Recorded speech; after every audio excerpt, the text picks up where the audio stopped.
ناظرین، ہماری آج کی ویڈیو کا موضوع ہے کہ نماز پڑھنے کے دوران جو خیالات اور وسوسے آتے ہیں، کیا ان کی وجہ سے نماز فاسد تو نہیں ہو جاتی؟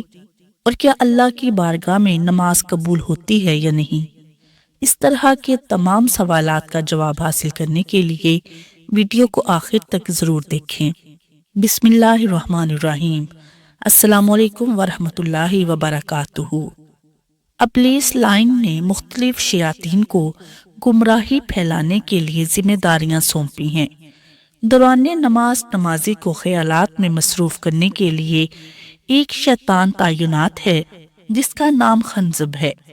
اس کا کام دوران نماز وسوسہ اندازی کرنا ہے، جیسا کہ حضرت عثمان بن ابو العاص رضی اللہ عنہ نے رسول اللہ صلی اللہ علیہ وسلم سے شکایت کی کہ یا رسول اللہ صلی اللہ علیہ وسلم، شیطان میرے اور میری نماز یعنی قرت کے درمیان حائل ہو کر میری نماز غلط ملت کر دیتا ہے۔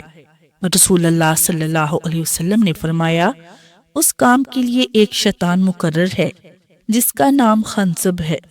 جب تم اس کی وسوسہ اندازی محسوس کرو تو تم اس وقت اعوذ باللہ پڑھ لیا کرو اور اپنی بائیں جانب 3 بار تھو تھو کر دیا کرو۔ وہ کہتے ہیں کہ میں نے رسول اللہ صلی اللہ علیہ وسلم کی اس ہدایت پر عمل کیا تو اللہ تعالیٰ نے مجھے شیطان کی وسوسہ اندازی سے نجات دی۔ محترم ناظرین، نماز اسلام کے 5 ستونوں میں سے ایک اہم ستون ہے۔ نماز بدنی عبادتوں میں سب سے افضل عبادت ہے۔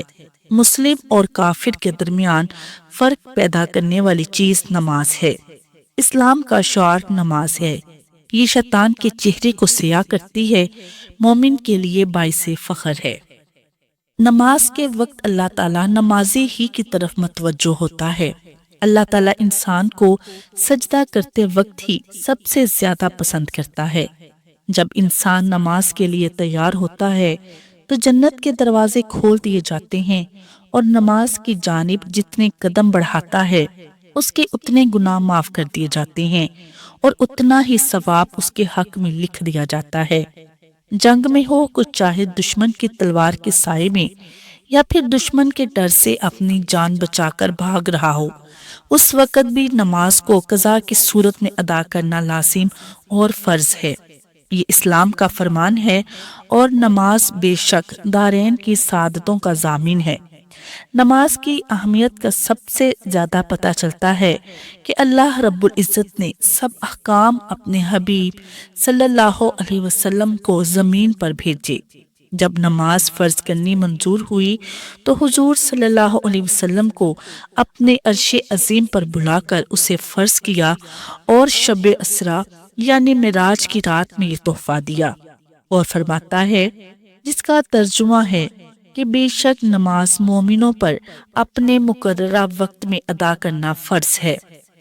اللہ تعالیٰ اپنے بندوں کو نماز پر پابندی کرنے کی تلقین اس لیے کر رہا ہے تاکہ اس کے بندے ضلالت و گمراہی کے دلدل میں نہ پھنسیں اور حق کی راہ پر گامزن رہیں، تمام تر اختلافات اور مصیبت سے بچے رہیں۔ اگر آپ قرآن مقدس کی تلاوت کریں گے تو بے شمار آیات آپ کو ایسی ملیں گی جو نماز کی فرضیت پر دلالت کرتی ہیں، اور آپ جان لو گے کہ بے شک نماز ہر حال میں فرض ہے اور اس سے بچنے کا کوئی چارہ کار نہیں۔ یقیناً نماز ہر حال میں فرض ہے، کیونکہ نماز ہی ایک ایسی عبادت ہے جو دنیا میں تو ساتھ دیتی ہی ہے، مر جانے کے بعد قبر میں بھی ساتھ دیتی ہے، اور کل بروز قیامت آپ کی نماز آپ کے ساتھ ہوگی اور آپ کی شفاعت کرے گی اور کہے گی، یا اللہ، یہ تیرا بندہ ہے جو دنیا میں نماز صحیح وقت پر صحیح طریقے سے ادا کیا کرتا تھا اور میری بہت قدر کیا کرتا تھا۔ محترم ناظرین، بہت سے لوگوں کے ذہنوں میں اکثر یہ سوال آتا ہے کہ دوران نماز آنے والے خیالات سے نہ جانے ہماری نماز قبول بھی ہوئی ہوگی یا نہیں، یا نماز ٹوٹ تو نہیں جاتی ہے۔ بہت سے لوگوں کا یہ سوال ہوتا ہے کہ ہمیں نماز پڑھتے ہوئے بہت ہی زیادہ خیالات آتے ہیں، نماز میں خیالات آنے سے نماز فاسد ہو جاتی ہے یا نہیں، نماز ٹوٹ جاتی ہے یا نہیں۔ اور ان خیالات سے کیسے بچا جائے۔ ان خیالات سے بچنے کا کیا کوئی حل ہے؟ محترم ناظرین، بہت سارے لوگوں کے ساتھ یہ مسئلہ پیش آتا ہے کہ انہوں نے نماز پڑھتے ہوئے خیال آتے ہیں، وسوسے آتے ہیں، اور طرح طرح کے خیالات انہیں نماز کے دوران آتے ہیں، بلکہ بہت سارے لوگ تو پریشان ہوتے ہی نماز پڑھنا ہی چھوڑ دیتے ہیں۔ اس طرح ایک بہن کا واقعہ آپ کے ساتھ شیئر کرتی ہوں۔ انہوں نے بتایا کہ مجھے نماز پڑھتے ہوئے بہت زیادہ وسوسے آتے تھے، بہت زیادہ خیالات میں بھٹک جاتی تھی، حتیٰ کہ میں رکعتیں بھول جاتی۔ مجھے یہ بھول گیا تھا کہ میں نے سورہ فاتحہ پڑھی ہے یا نہیں، سورت ملائی ہے یا نہیں، یا کتنے سجدے ہو گئے، کتنی رکعتیں ہو گئیں، تو میں نے نماز پڑھنا ہی چھوڑ دی۔ سوچا کہ اس طرح کی نماز پڑھنے کا کیا فائدہ کہ میری نماز تو ہوتی نہیں ہے۔ بہت سارے لوگوں کے ساتھ یہ مسئلہ پیش آتا ہے کہ انہیں نماز میں خیالات آتے ہیں، اور بعض دفعہ اس طرح ہوتا ہے کہ نماز کے علاوہ جو باتیں ہمارے ذہنوں میں نہیں ہوتی، نماز کے دوران وہ بھی یاد آ جاتی ہیں۔ ہم ان خیالات میں بھٹک جاتے ہیں، تو نماز میں اگر خیالات آئیں تو نماز ہوگی یا نہیں، نماز فاسد ہو جاتی ہے، یعنی نماز میں خیالات آنے سے کیا نماز ٹوٹ جاتی ہے؟ اس کے بارے میں کیا حکم ہے؟ اور نماز میں اگر خیالات آ رہے ہیں تو کیا ان خیالات سے بچنا کیسے ممکن ہے؟ ان خیالات سے بچنے کا کیا طریقہ ہے، کیا علاج ہے؟ رسول اللہ صلی اللہ علیہ وسلم نے اس کے بارے میں کیا ارشاد فرمایا ہے؟ میں 2-4 باتیں آپ لوگوں کے ساتھ شیئر کرنا چاہتی ہوں۔ دیکھیں، نماز میں خیالات آتے ہیں، بہت سارے لوگوں کے ساتھ یہ مسئلہ پیش آتا ہے، انہیں نماز میں خیالات آتے ہیں۔ اچھا، خیالات کیوں آتے ہیں؟ ایک حدیث پاک یہاں پر اس کا مفہوم بیان کرنا چاہتی ہوں۔ حضرت ابو ہریرہ رضی اللہ تعالیٰ عنہ سے روایت ہے، آپ فرماتے ہیں کہ رسول اللہ صلی اللہ علیہ وسلم کی بارگاہ میں ایک وفد آیا اور اس نے آ کر عرض کیا، یا رسول اللہ صلی اللہ علیہ وسلم، ہمیں طرح طرح کے خیالات آتے ہیں، اور ہمیں جو خیالات آتے ہیں وہ ہم پر بہت بھاری گزرتے ہیں، یعنی ہمیں وہ سخت ناپسند ہیں۔ ہمیں جو خیالات آتے ہیں، جو وسوسے آتے ہیں، ہمیں وہ سخت ناپسند ہیں، ہم انہیں پسند نہیں کرتے۔ رسول اللہ صلی اللہ علیہ وسلم نے ارشاد فرمایا، کیا تم واقعی انہیں ناپسند کرتے ہو؟ انہوں نے عرض کیا، یا رسول اللہ صلی اللہ علیہ وسلم، بالکل ہمیں خیالات آتے ہیں اور ہم ان خیالات کا آنا ناپسند کرتے ہیں۔ تو نبی کریم صلی اللہ علیہ وسلم نے ارشاد فرمایا کہ یہی تو خالص ایمان ہے، یعنی ایمان والوں کو ہی وسوسے آتے ہیں۔ اگر آپ کو وسوسے آ رہے ہیں تو یہ خالص ایمان کی نشانی اور علامت ہے۔ اور بعض روایات میں آتا ہے کہ انہوں نے عرض کیا، یا رسول اللہ صلی اللہ علیہ وسلم، ہمیں کوئلوں پر لیٹنا ان خیالات کے آنے سے زیادہ پسند ہے، یعنی ہم اتنا ناپسند کرتے ہیں، ہم یہ چاہتے ہیں کہ ہماری جان چلی جائے، لیکن اس طرح کے خیالات، اس طرح کے وسوسے ہمیں نہ آئیں۔ تو نبی کریم صلی اللہ علیہ وسلم نے ارشاد فرمایا کہ یہی خالص ایمان ہے۔ تو نماز پڑھتے ہوئے یا نماز کے علاوہ اگر وسوسے آ رہے ہیں، خیالات آ رہے ہیں، ایسا نہیں کہ آپ نماز پڑھنا ہی چھوڑ دیں، ایسا نہیں کرنا چاہیے۔ اگر نماز کے دوران وسوسے آئیں، نماز کے دوران خیالات آئیں، اس کے بارے میں نبی کریم صلی اللہ علیہ وسلم نے کیا ارشاد فرمایا؟ ایک صحابی ہیں، انہوں نے عرض کی، یا رسول اللہ صلی اللہ علیہ وسلم، میں جب نماز شروع کرتا ہوں تو شیطان میری کرت میری نماز کے دوران حائل ہو جاتا ہے، یعنی وہ مجھے طرح طرح کے وسوسوں میں مبتلا کر دیتا ہے، مجھے وسوسوں میں، خیالات میں بھٹکا دیتا ہے۔ نبی کریم صلی اللہ علیہ وسلم نے ارشاد فرمایا کہ یہ شیطان ہے، جس کا کام یہ ہے کہ وہ نمازی کو آ کر خیالات میں بھٹکاتا ہے۔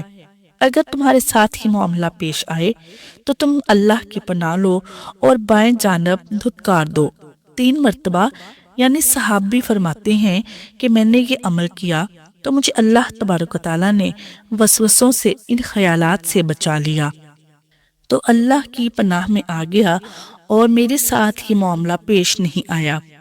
محترم ناظرین، یہاں پر دو طریقے ہیں خیالات سے بچنے کے۔ سب سے پہلی بات کہ اگر نماز میں خیالات آئیں تو اس سے نماز جو ہے وہ نہیں ٹوٹتی۔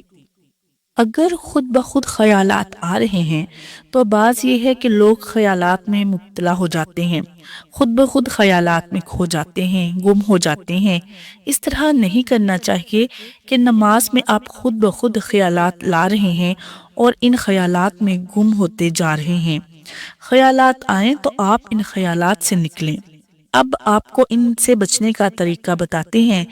ایک تو طریقہ جو رسول اللہ صلی اللہ علیہ وسلم نے ارشاد فرمایا کہ نماز شروع کرنے سے پہلے چاہیے کہ اعوذ باللہ من الشیطان الرجیم یہ پڑھ لیجئے اور بائیں جانب جو ہے وہ 3 مرتبہ دھتکار دیجئے، 3 مرتبہ اشارے سے دھتکار دیجئے۔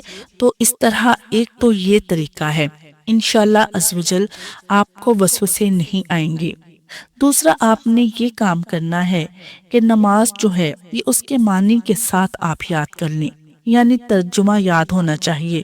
یعنی جس طرح سے سورہ فاتحہ پڑھ رہے ہیں، ثنا پڑھ رہے ہیں، تسمیہ صورتیں جو ملا رہے ہیں، ان صورتوں کا آپ ترجمہ یاد کر لیں۔ اس سے یہ ہوگا کہ جیسے ہی آپ کے خیالات آئیں گے تو آپ کا مائنڈ جو ہے وہ فوراً اس کے ترجمے کی طرف، اس کے معنی کی طرف چلا جائے گا۔ مثال کے طور پر الحمدللہ رب العالمین، اس کا ترجمہ یاد ہوگا تو جیسے آپ کے منہ سے الفاظ ادا ہو رہے ہوں گے تو آپ کا ذہن جو ہے اس کے معنی کی طرف، اس کے ترجمے کی طرف ہوگا۔ اس سے بھی آپ کو مدد ملے گی، آپ خیالات میں نہیں بھٹکیں گے۔ جتنی بھی نماز میں چیزیں پڑھی جاتی ہیں، یہ رکوع کی تسبیح ہے، سجدے کی تسبیح ہے، تشہد ہے، درود ہے، دعا ہے، جتنی بھی چیزیں ہیں آپ اسے ترجمے کے ساتھ یاد کر لیں مکمل نماز کو۔ اس سے بھی آپ کو بہت زیادہ فائدہ ملے گا۔ اور انشاءاللہ عز و جل آپ جب نماز شروع کریں گے تو جو آپ پڑھ رہے ہوں گے آپ کا ذہن جو ہے اس کے معنی کی طرف، اس کے ترجمے کی طرف رہے گا۔ اس کا مطلب یہ ہوتا ہے کہ رٹی رٹائی عربی ہماری زبان پر رٹ جاتی ہے، ہم بس وہ ادا کرتے رہتے ہیں اور ذہن ہمارا کہیں اور چل رہا ہوتا ہے، یہ پتہ ہی نہیں ہوتا کہ ہم کیا پڑھ رہے ہیں، اس کا معنی کیا ہے، اس کا ترجمہ کیا ہے۔ تو ہمیں نماز کو مکمل ترجمے کے ساتھ یاد کرنا چاہیے، اور جس طرح میں نے پہلے طریقہ بتایا ہے وہ ہمیں اپنانا چاہیے جو رسول اللہ صلی اللہ علیہ وسلم نے ہمیں بتلایا ہے۔ تو نماز میں اگر خیالات آتے ہیں، چاہے جتنے مرضی خیالات آ جائیں، نماز نہیں چھوڑنی، نماز آپ نے پڑھنی ہے۔ اور اگر خیالات آتے ہیں تو اس سے نماز فاسد نہیں ہوتی، نماز نہیں ٹوٹتی۔ جو فرائض ہیں، نماز کی جو شرائط ہیں وہ آپ نے مکمل ادا کرنی ہے تو آپ کی نماز ہوگی۔ باقی اگر خود بخود خیالات لا رہے ہیں نماز میں تو پھر آپ کی نماز کا جو اصل مقصد ہے وہ آپ کو حاصل نہیں ہوگا، نماز آپ کی پھر بھی ہو جائے گی۔ مجھے امید ہے کہ آپ کو یہ معلوماتی ویڈیو اچھی لگی ہوگی۔ اللہ تعالی ہم سب کو عمل کی توفیق عطا فرمائے، آمین۔ ناظرین، ویڈیو کو لائک شیئر ضرور کریں۔ جزاک اللہ خیر۔